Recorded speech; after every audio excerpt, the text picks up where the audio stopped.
Olá, tudo bem com vocês? É com muita satisfação que eu estou aqui para conversar com vocês a respeito deste plano de estudo tutorado. Meu nome é Aldovano Dantas Barbosa, sou professor de História. Por ocasião dos 300 anos de Minas, eu estou aqui para pensar o fazer, né, historiográfico, pensar numa atitude proativa para pensar a história, especialmente essa história que nos contaram, né? Então, eu tenho algumas propostas para vocês. A partir de perguntas disparadoras, eu gostaria de pensar Minas Gerais. Essa Minas que, será que tem 300 anos? Né? Então, a primeira pergunta: todo trabalhador é explorado? E é uma pergunta retórica, né?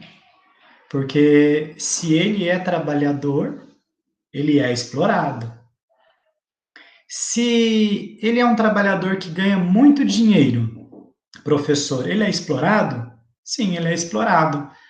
Porque para um trabalhador receber muito dinheiro pelo seu serviço, o serviço que ele faz gera ainda mais riqueza para o seu dono ou o dono da empresa para a qual ele trabalha. Então, todo trabalhador é explorado, é uma afirmação para essa pergunta, tá bom? E quais são as formas de exploração que percebemos na história de Minas Gerais? Né? Será que em Minas Gerais tem trabalhador explorado?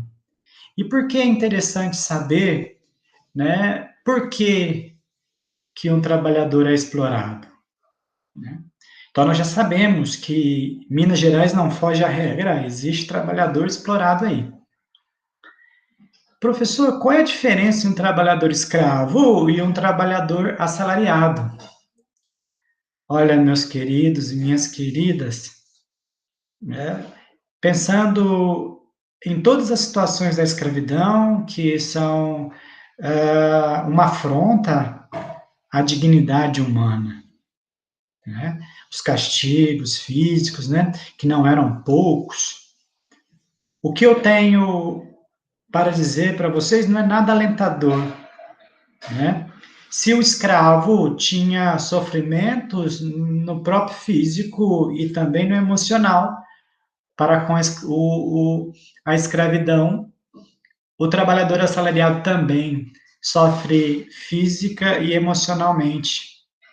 A diferença entre um e outro é que o senhor de escravo, ao adquirir um escravo, tinha que mantê-lo trabalhando, logo tinha que alimentá-lo, logo tinha que vesti-lo para que as intempéries do tempo não o maltratasse ainda mais do que o trabalho. Sabemos que a vida de um escravo, a vida útil do escravo, não chegava a 40 anos aqui, no auge da escravidão no Brasil. E o trabalhador assalariado, né? Aquele que consegue um posto assalariado, a ele é negado até a alimentação, porque está a cargo do próprio assalariado se alimentar. Então, se para nós aqui, falando de exploração, se o escravo, a ele é dado algum tipo de alimento, ao trabalhador assalariado, não. Então, quais foram os braços que possibilitaram Minas ser o que é, ou seja, a formação de Minas Gerais? Aqui trabalharam indígenas, aqui trabalharam africanos, aqui trabalharam colonos, todos eles produzindo riqueza que não ficavam na mão deles, passavam pela mão deles. Né? Os indígenas trabalhando aqui em sua própria terra e foram expulsos, os africanos trabalhando aqui de forma compulsória e nada restando para eles, e os colonos também. Por mais que, professor, há diferenças nas formas, claro que há, porque a história, ela atualiza as formas de dominação. Então, o fato de considerarmos como aniversário 300 anos de história de Minas Gerais, nós excluímos a história anterior a 1720. Será que a história de Minas começa com a mineração? Né? Então, há uma exclusão intencional na história que precisamos ficar atento. Quem são excluídos da história? Os braços que criam os estados, as nações. Então, é intencional pensar em Minas a partir do ouro, né?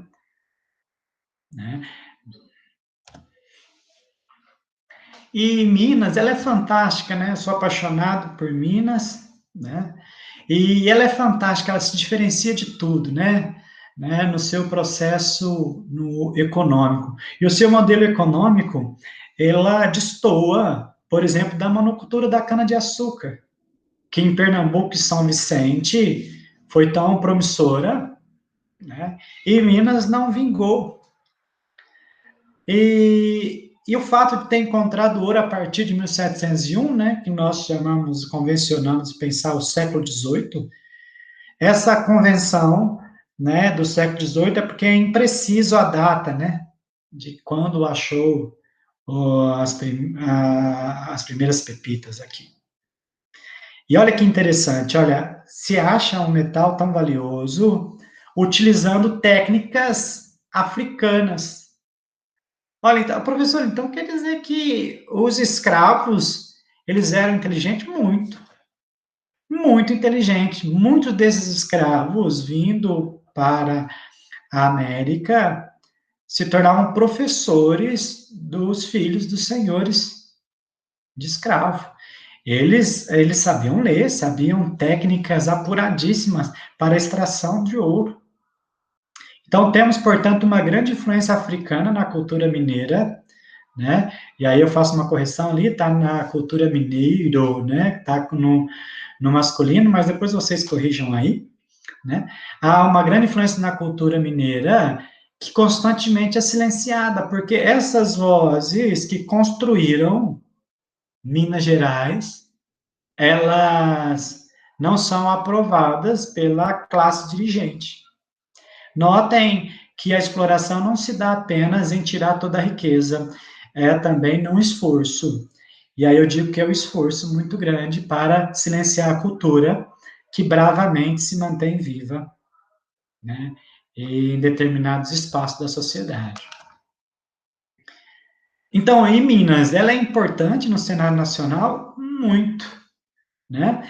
Dentre os 63 produtos do PIB, do Produto Interno Bruto Nacional, 50 são cultivados em Minas. 60% dos cafeicultores estão em Minas, que produz um dos melhores cafés do mundo.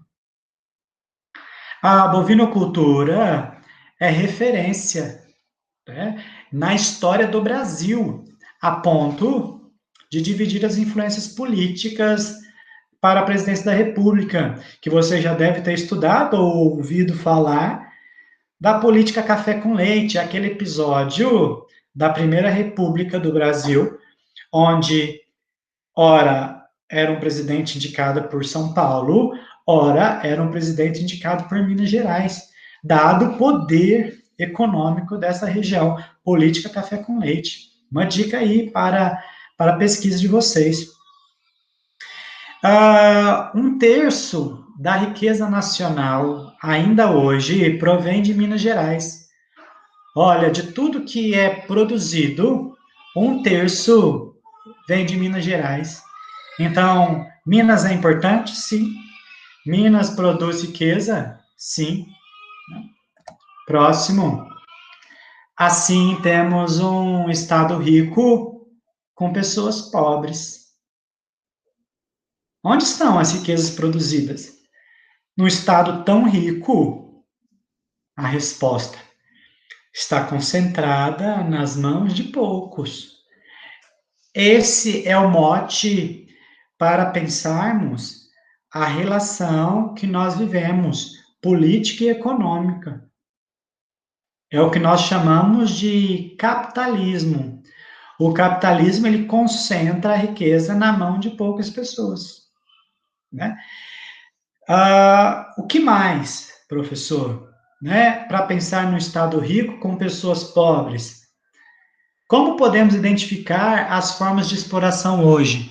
Então, nós vimos, né? Tinha a exploração compulsória, que era a escravidão, né? Nós vimos também o genocídio indígena nas terras aqui da América, e os colonos, que muitas vezes vieram em busca de oportunidades aqui na América, em especial na região de Minas Gerais, e trabalhava como colonos, né? Vinham para a terra dos senhores e ficavam ali trabalhando como parceiros, como meeiros, ou seja, recebendo parte da produção que ele fazia, mas de uma forma ou outra sendo explorados, ou seja, tirando mais do que é o que preconiza numa relação de trocas, né, de colonato. Por quê? A relação de colonato, ela preconiza de que nós vamos dividir a, a plantação ou, a pecuária. É isso que preconiza a relação de colonato. Só que se a plantação é muito abundante, reduz-se a parcela do que é dado para o colono. E se eu tenho uma bem-aventurança na pecuária, reduz também a parcela que é destinada ao colono, para que ele fique cada vez com o mínimo, né? Daí a importância de estabelecer sempre uma parcela mínima, que nós vamos ver o salário mínimo. Então, hoje, né, a pergunta seria hoje, professor, eu consegui entender na história que os trabalhadores são explorados, e hoje continua assim, eu digo, ainda tem uma forma mais perversa, né? Por quê? Porque hoje nós trabalhamos sem direitos, sem direitos.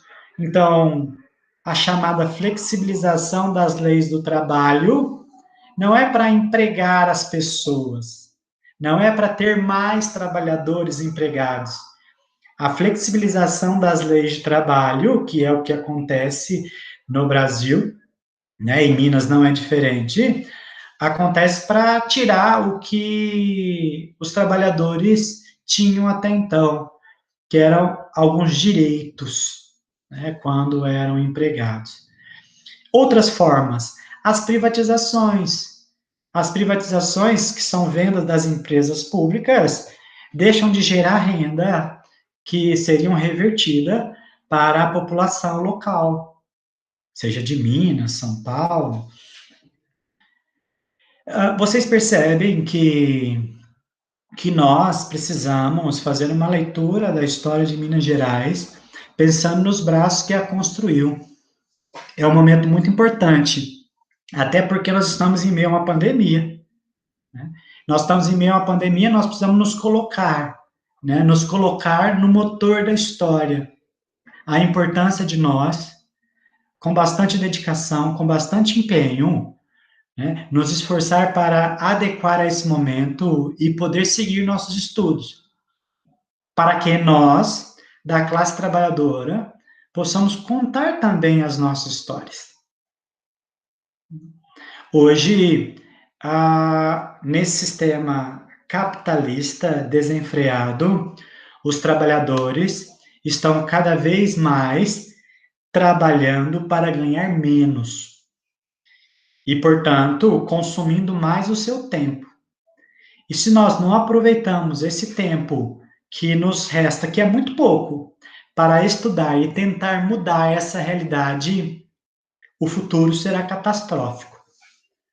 Só não será mais catastrófico por conta de medidas como essa, né, que eu agradeço muito o convite de pensar com vocês né, as formas de trabalho que construíram Minas Gerais. Não só agradeço, como faço aqui o empenho de participar sempre, quando convidado, para compor outras propostas de ensino e aprendizagem. Eu deixo aqui o meu abraço e o meu desejo de que nós possamos virar o jogo, nós possamos contar uma história que não foi dita. Se cuidem, grande abraço a todos vocês.